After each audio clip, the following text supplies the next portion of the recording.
વડોદરા પાદરા એપીએમસીની ચૂંટણીમાં ભાજપને લાગ્યો છે મોટો ઝટકો। ખેતીવાડી ઉત્પન્ન બજાર સમિતિની ચૂંટણીનું મતદાન ગઈકાલે યોજાયું હતું।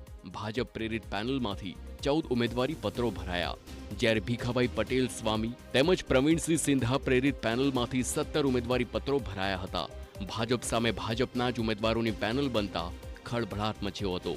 પ્રવીણ સિંધા અને ભીખા સ્વામીની ખેડૂત સહકાર પેનલ તમામ 10 બેઠકો પર જીત મેળવી છે।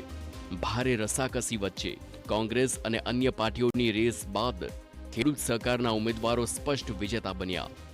કેટલાક લોકોએ ગપ્પા મારવાનું ચાલુ કર્યું તો તમને તો એક મેન્ડેટ નહીં મળ્યું, પણ મેન્ડેટ આ પાદરા તાલુકાની પ્રજા ઓળખા છે કે કોને મત અપાય ને કોને ના અપાય। એ પુરવાર આપ સર્વે કરી બતાવ્યું। અત્યારે આપ સર્વેનો ખૂબ ખૂબ આભાર માનું છું।